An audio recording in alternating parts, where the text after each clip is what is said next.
from the very beginning, I did only the small intestine, correct? So in here, okay, so around the small intestine, the blue is the visceral peritoneum.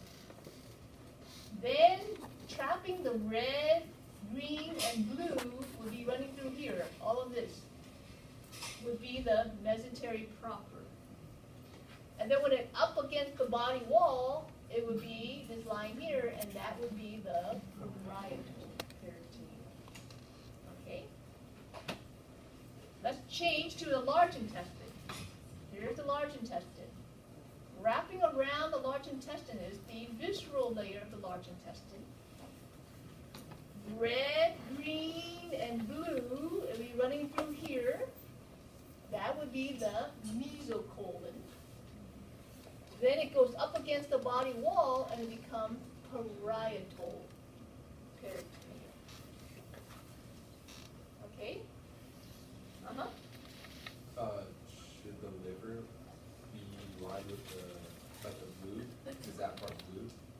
Yeah, see, what happened is the liver is not really considered part of this stuff here. We look at digestive tract. Right. Liver is not part of the digestive tract. But the liver does have like a visceral. Yeah, the liver has this layer here, okay, this is where it gets a little confusing. We can call it parietal peritoneum because this is technically parietal peritoneum. Okay, but here you can call it visceral peritoneum for the liver. But here is parietal peritoneum because it's up against the body wall. So when it's up against the body wall, parietal peritoneum. And it's going to be continuous with the visceral peritoneum of the liver. So it can be either one, but if you're talking about the liver specifically, it'd be visceral. Yeah.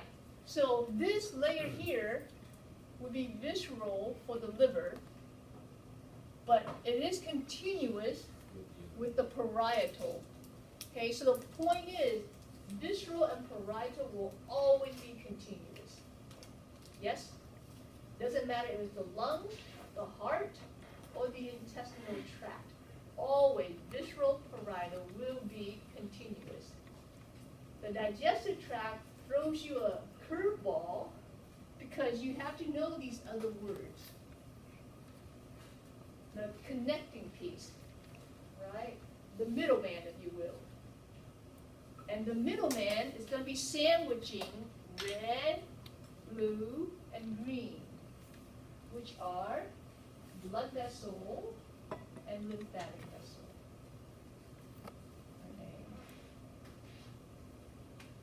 Okay. Mesentery proper, greater omentum, mesocolon, lesser omentum.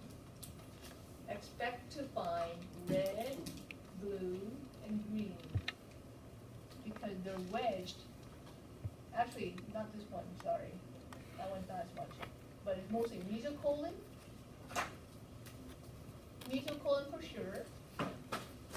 Mesentery proper for sure. We'll have the red, the blue, and the green.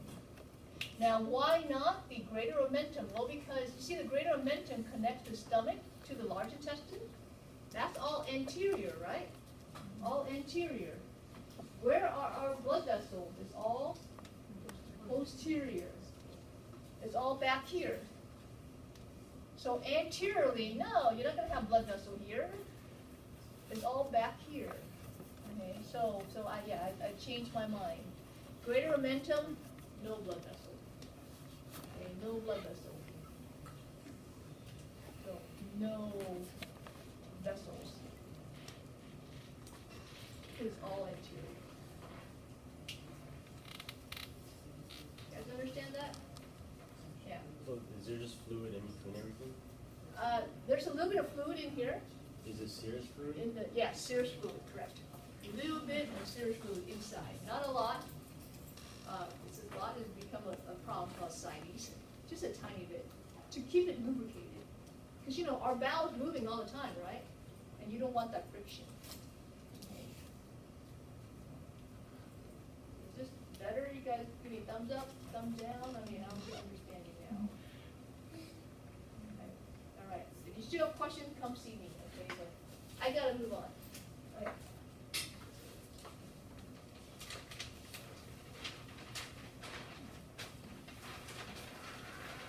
Okay. Yeah, so the picture here. So.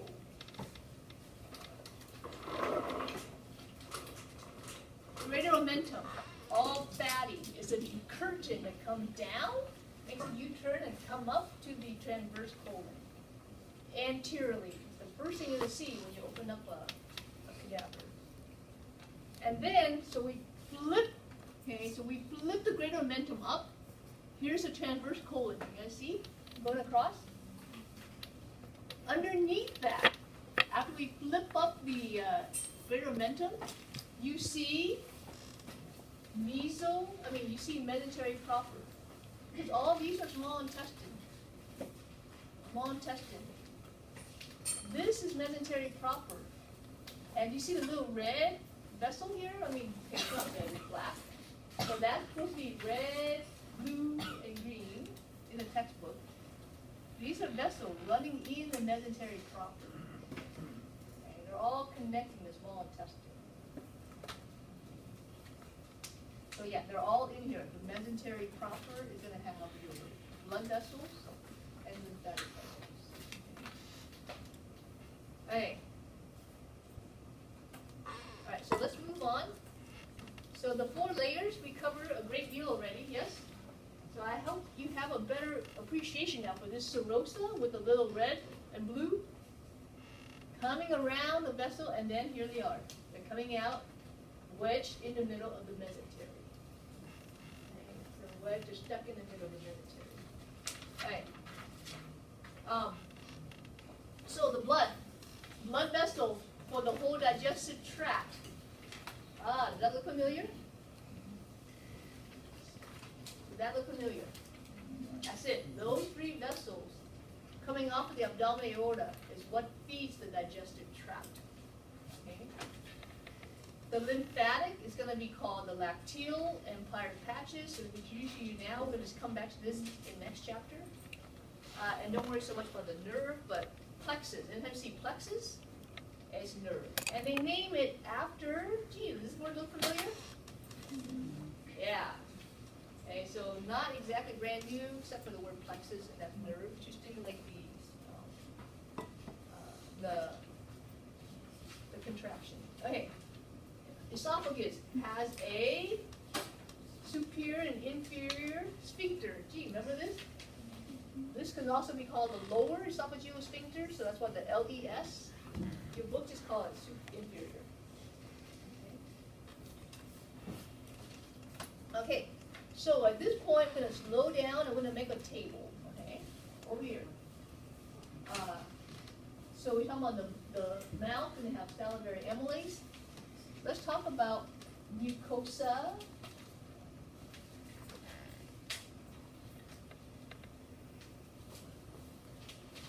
The mucosa. Where's the mucosa here?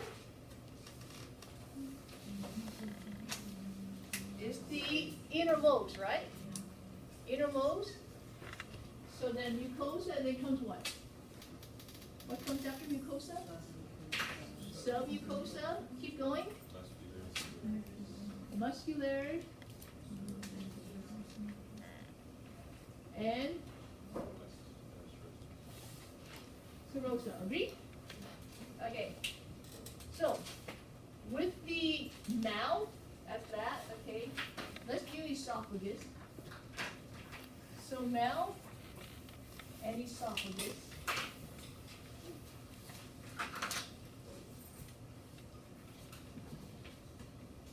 I'll make them the same color because it's the same mucosa.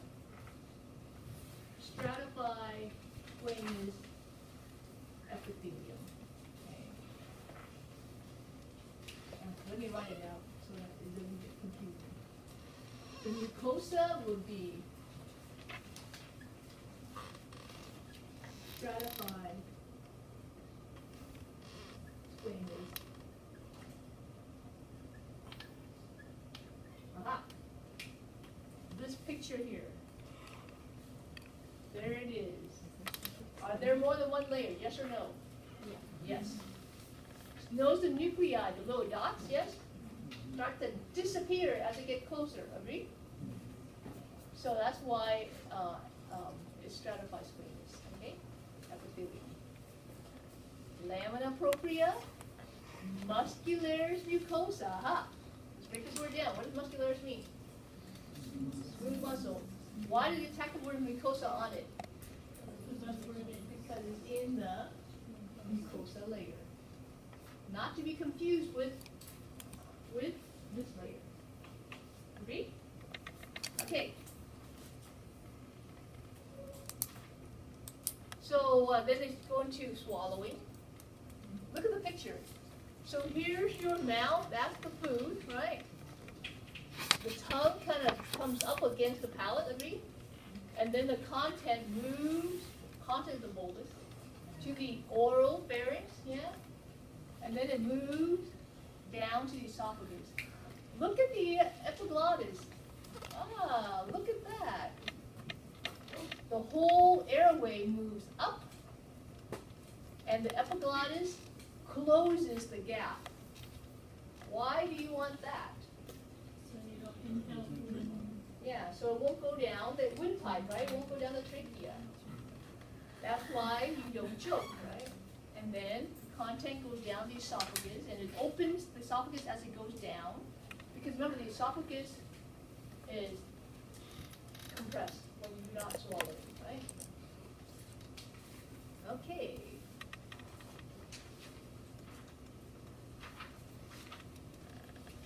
Now, let's now go to the stomach. And we already went to this picture here with the histology.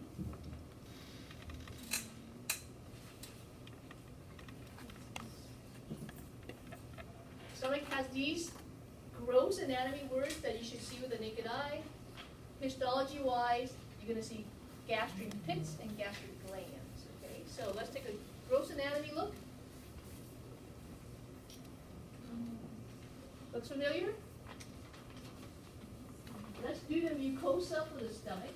I'm going to change pen. I'll make it red. No, I'll make it black. Now, we're at the stomach. The stomach is going to have the enzyme to break down protein. Protein we have broken down to what? Amino acids, right? Protein is hydrochloric acid is one. It's not a protein, but hydrochloric acid, HCl, and pepsin. So those are two things that you might as well learn it now, because when you get to your next semester, you'll be familiar. So you guys know the stomach is acidic, yes? So that's hydrochloric acid, making it very acidic. The enzyme is pepsin, and it's going to break down protein to amino acid. All right, how about the mucosa of the stomach? Anyone know? Simple columnar.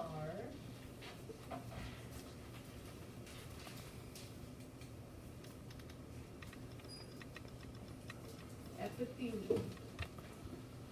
Now, so it changed, right? We went from stratified squamous to simple columnar. There's a very logical reason. Is there any digestion in the esophagus? What do you guys think? No. So all that happens is food's coming through, agree? As that bolus comes through, will it scrape off the top layer of those cells? Yes. So that's why we want many layers, right, of squamous cell to keep that layer keep on regenerating, so that every time food is swallowed, you take up a few, you can afford to lose a few, yes? But it doesn't have any digestion ability, so squamous.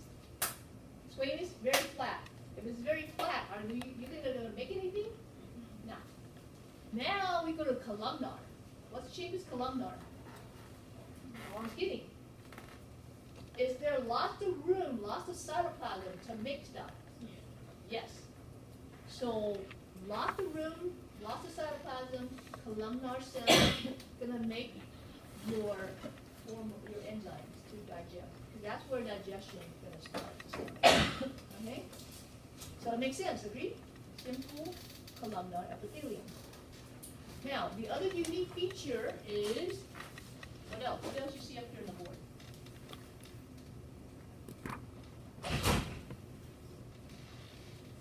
Come on, don't everyone speak at once now. Smooth muscle, good. What about the smooth muscle? 3 layers. Aha. Up to now, how many layers is the norm? 2. 2, right?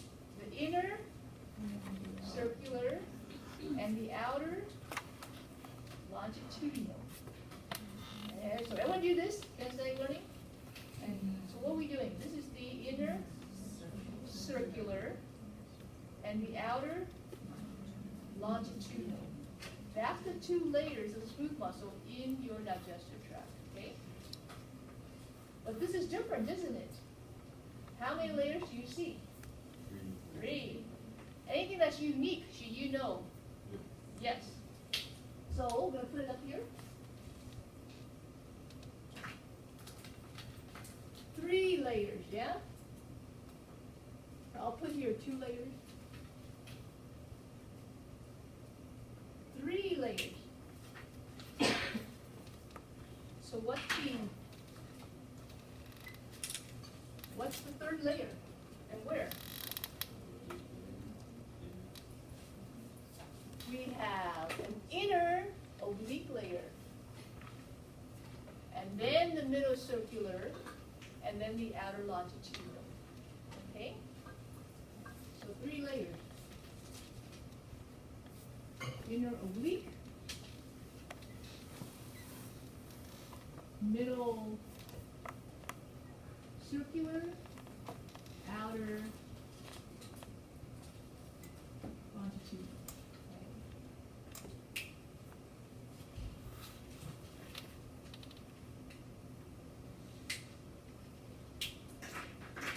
Okay. Everything else, Brugge, everything we did already, yes? Make sense?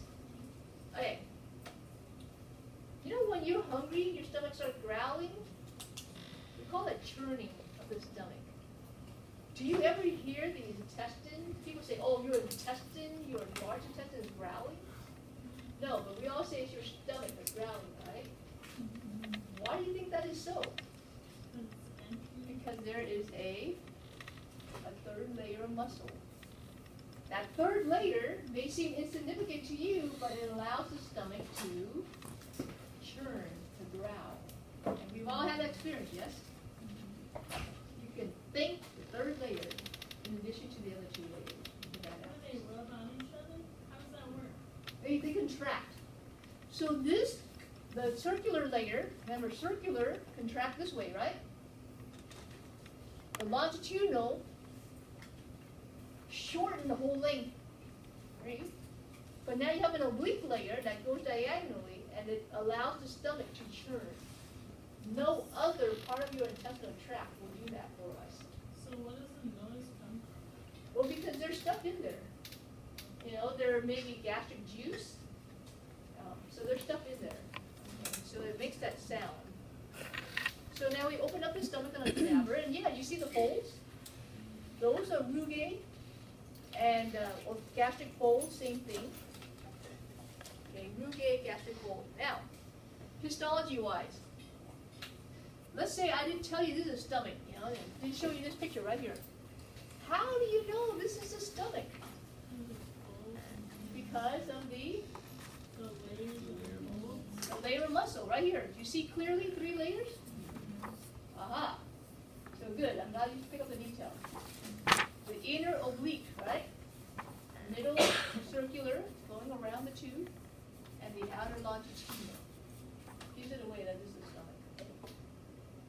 stomach. Okay, let's look at histology. Simple columnar epithelium, okay? Simple columnar epithelium. So we call this the gastric pit. The gastric glands are all in here. Let's take a look at the details. Here is the histology, simple columnar epithelium. And let's take a look at just one. you fall into a pit. At the end is the glands. So these are the cells to make the digestive enzymes.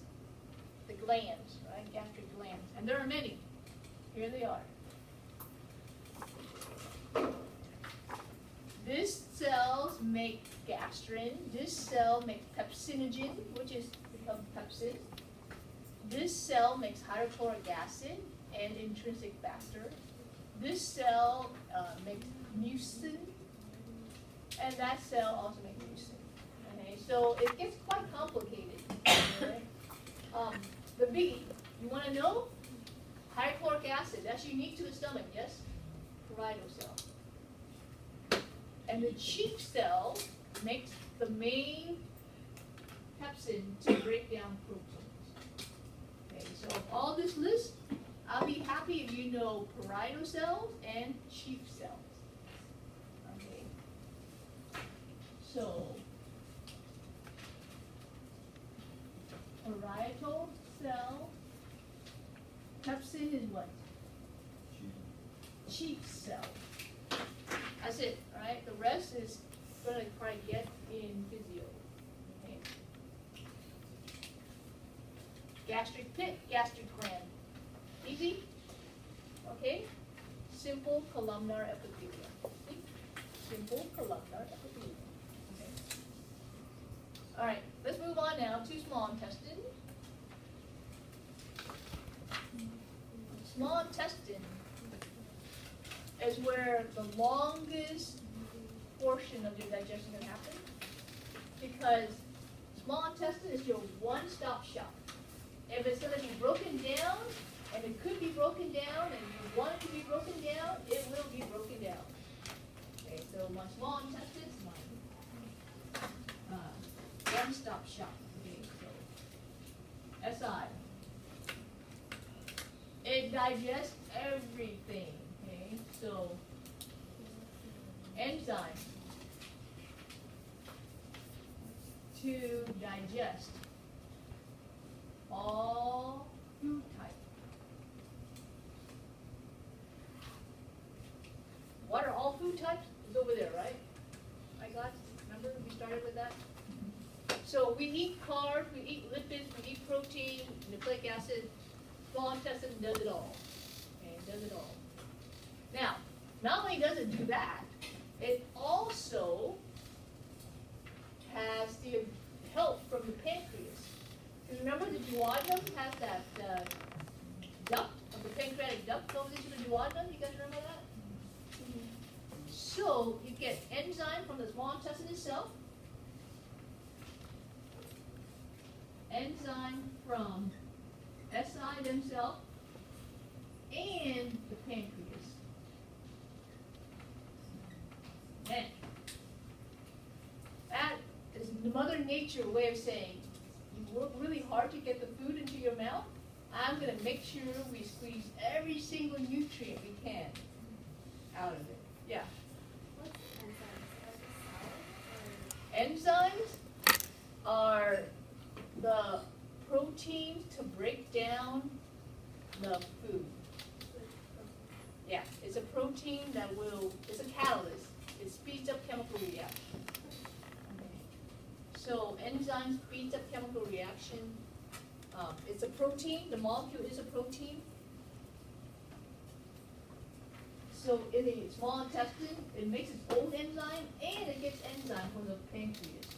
So between the two of them, anything that you eat that could be broken down and should be broken down will be broken down. Does that make sense? All right, now, once you break it down, you want to absorb it, yeah? So the other main thing of the small intestine is to absorb.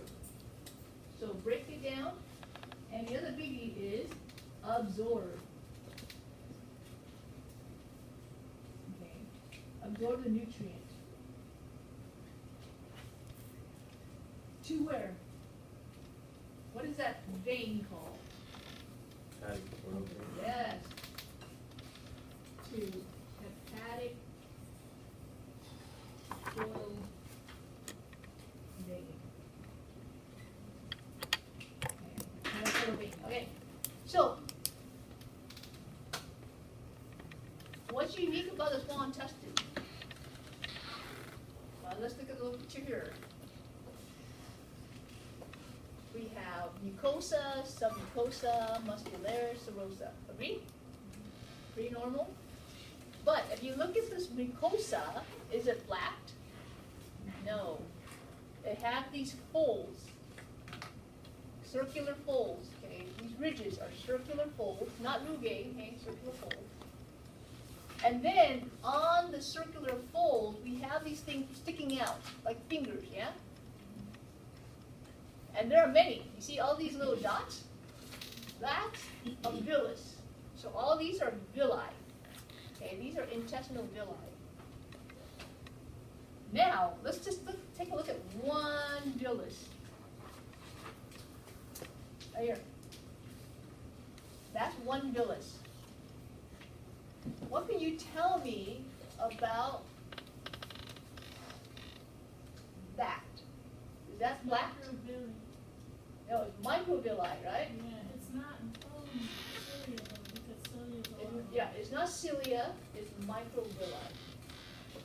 So, the absorption of the nutrient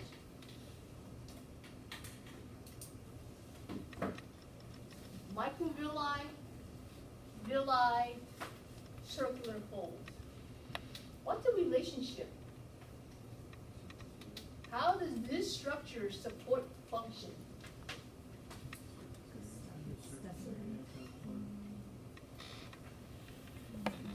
Surface area. Yeah, very good. What about surface area? Has a lot. It has a lot of surface area, agree? And what's the relationship between surface area and absorption? The more the surface area, the greater the absorption, agree? Yeah. That's what the small intestine is all about. You digest everything, and you have this humongous amount of surface area. So the mucosa is going to be SCE, right? SCE, simple columnar epithelium. But here I want you to know there's microvilli, villi, and circular fold. And circular fold on your lab list is called the plicae. Plural, plicae. Plica, singular. Right there. Where does it go after you absorb it through the intestinal wall? Where does it go?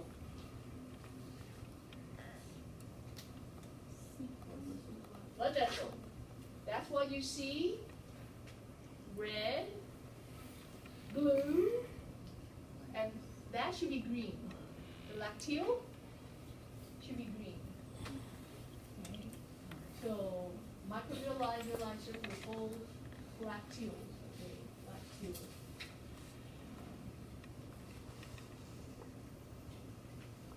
So we have water soluble going into the hepatoportal vein, the blood vessel, but fat soluble goes into the lacteals.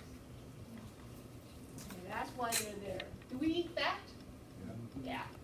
You think fat gonna go into the bloodstream easily? No. So we have a route called the lacteal for our fat nutrient. Okay? So does it make sense that you find it only in the small intestine? Yeah, that's where it's gonna be absorbed. Okay? All right? What did you just say was only in the small intestine?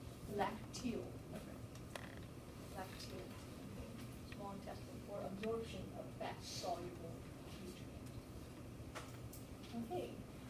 Everything else is pretty much the same, right? Nothing unique about it, except for here. Agree? Okay. One more thing. Lymphatic nodules are Peyer's patches. In the small intestine, you're going to have these clusters of immune cells to help keep the place clean, not infected. So lymphatic nodules, and that's in the, where, what layer is the lymphatic nodule in? Yes, submucosa. So here, submucosa, I'm running out of space. Lymphatic nodules. And it's gonna get the name Peyer's patches in the ileum.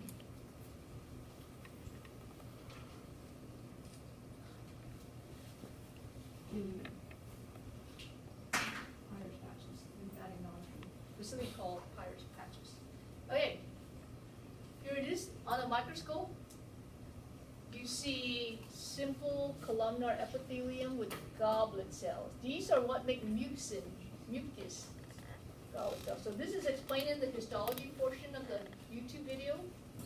Lots of goblet cells to give it mucus to help it, goblet cells. Okay, glide along, okay? Microvilli. See all this enormous surface area? Huge surface area. All right, hang in there. Wrapping coming up to E. Large intestine.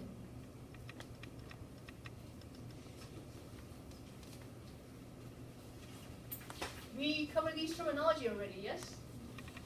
Yeah. I have one question going back to small intestine really quick. For the lymphatic nodules, you said that was in the ileum? Yeah, so that's the last part. The Peyer's patches is what we call the lymphatic nodule in the ileum. It is only in that specific part, only in the ileum? Right. So the last part of the small intestine, the ileum, lots of lymphatic nodules, and they get a special name, Peyer's patches. Alright, so here we are. Oh, it's an E. Yeah, I always misspell that. I don't know, is it an I or an E? Ileum with an E.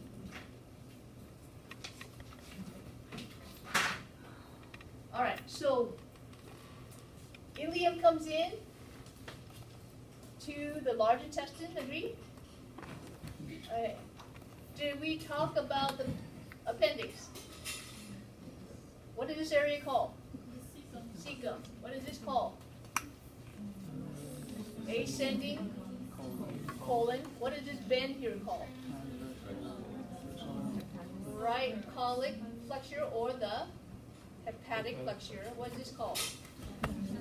Transverse colon. And this is called the left colic flexure, also known as the splenic flexure. And this here is called descending colon. And then when it starts to bend here, sigmoid colon. Straighten out here is the rectum, and at the last would be the anal canal. Agree? What are these bulges? The haustra. Haustrum singular, haustra plural. Okay, these bulges. You only found them in the colon. And then the tinea coli, remember, tinea coli are these lines here, these lines, along the length of the colon. Colon is fed by the superior mesenteric and the inferior mesenteric artery. And lastly, these fat pouches. For some reason, the colon has these fat pockets hanging out the outside a lot. So it gets a special name. It gets epiploic appendages. I'm like, what? Yeah. Just fat pouches hanging on the outside. Okay? Let's take a look at the rectum here. Here's the rectum coming into the anal canal, the anus. What are these blue things here? Vein. Good. These are very superficial veins in the anal column. You guys see? So, do you think these could become swollen? Yes. And what is that condition called? Anyone? Hemorrhoids, exactly. Hemorrhoids are when the blood vessel in the anal canal becomes swollen. Why? Why do they become swollen? because you can't go, because you're pushing too hard and the content is having a hard time pass, right? So you're putting a lot of pressure down here, in other words. You know, as you're bearing down, you're pushing, you put a lot of pressure in this area. That's going to create the blood to flow down here, and that will make the swelling on the vessel bigger. So if you see the vessel is very superficial, if it starts to pop up, will it intrude into the inside? It will. And now the stuff that comes through it is going to scrape and you bleed, right? So that's what hemorrhoids are. The vessel, the veins down here is bleeding because the content is having a hard time passing. Wonderful topic, huh? Called constipation, yes? Very common. People don't talk about it because it's not something you talk about at a dinner table or at a dinner party, right? But hey, it happens all the time. Hopefully you guys know better after this class. Do not let yourself become constipated where you are straining at the toilet bowl, okay? Everything should be let go easily. It should pass easily. That's how your system is made to be. If you are not passing your stool regularly and easily, you need to change your diet. Okay? Hemorrhoids is totally preventative, and it's an easy fix. If you don't take care of yourself now, you're going to pay when you get older. It's a horrible situation to be in. But, yeah, that's the clinical application. Okay. So, any questions here? Okay, let me just quickly go to the histology. There's something unique here. Anyone find it?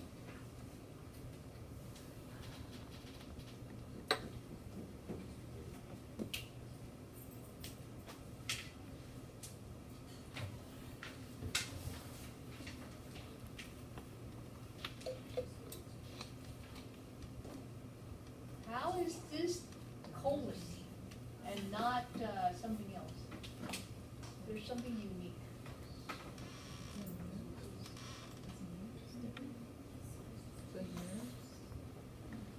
Okay, let's look at the mucosa.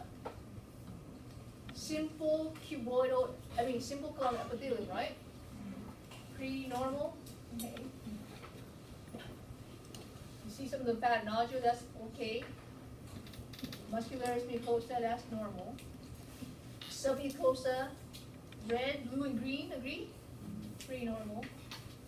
Muscularis, what do you see? How many layers? One.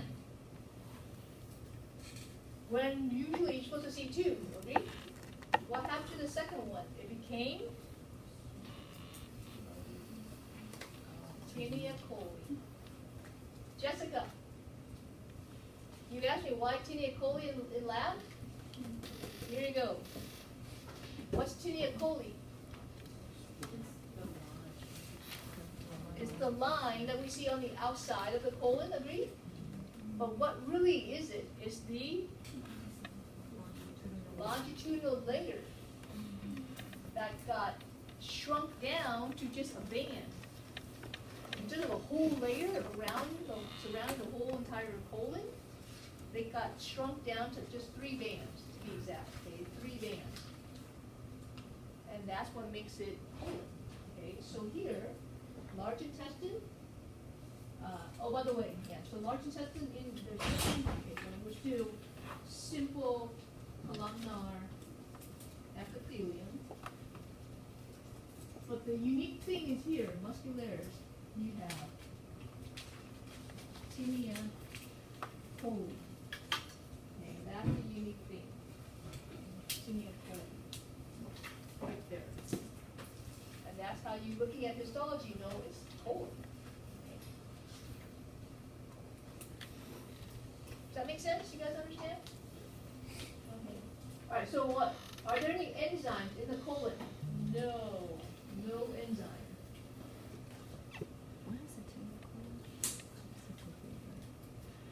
The only thing the colon does is absorb water. That's it. Because other end is gonna be trash, agree? So the nutrients should have already been absorbed by the small intestine. Whatever goes to the colon is destined to be trash. So as we go along the colon, water gets absorbed back into the system. Okay, so it absorbs water, and thus constipation and diarrhea is the player now. What happens if the colon absorbs too much water? You have constipation. What happens if the colon doesn't absorb enough water? You have diarrhea. Is that pretty logical? Say it again. Here we are, the colon, agree? So here you have unwanted stuff that's more liquid because you have a bunch of digestive liquid mixed in with the soup, right? Well, some of that liquid is water, don't you think? Is water a necessary nutrient for the body? Yes. So the body doesn't want to get rid of all that water. So that soupy stuff here, as it goes up, across, and down, the colon will absorb water. If the colon absorbs a lot of water, what happened at this end? No. If the colon absorbs a lot of water, what happened at this end? It's dry. It's constipation. Okay? You can visualize that? You may not want to, but the water is here, right? The water's inside. If the colon absorbs a lot of water is taken into the veins.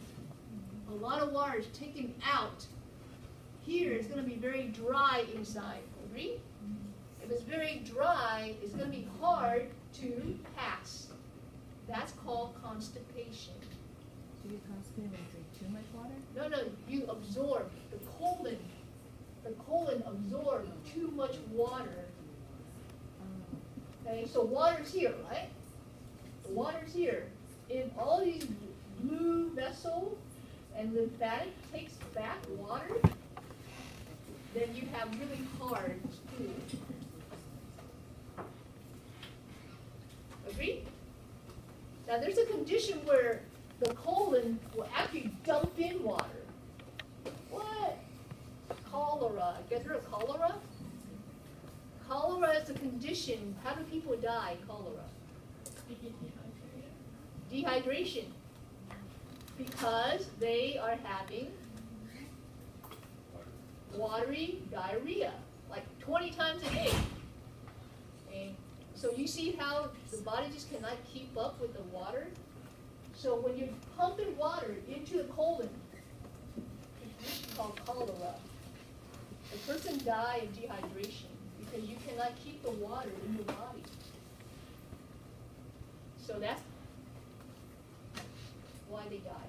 It's very simple. All you gotta do is just gotta hook it up to an IV bag. But unfortunately, cholera happens in places where third world country, right? They don't have good hygiene, plumbing system, and so it's a foodborne illness, and they don't have clean water. They don't have IV. So it's sad, but people die of dehydration. Do you think it's going to take long to die? No. It's just a matter of a few days. Less than a week, they'll probably be dead because there's no way to replace the water, the missing water. And it's all because of the colon, because there's a bacteria that makes the colon secrete water. So the colon will secrete water. So the stuff in here is going to be pooping out liquid. You guys understand?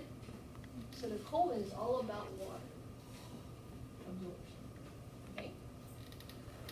Alright. That, here's the histology picture. Lots of goblet cells in colon. Remember, goblet cells secrete what? Mucus, right? Mucus makes it very slippery. Do you want mucus? Yes. So you can pass your stool easily. Brilliant system, okay? And that's it. All right, so we'll take a break here.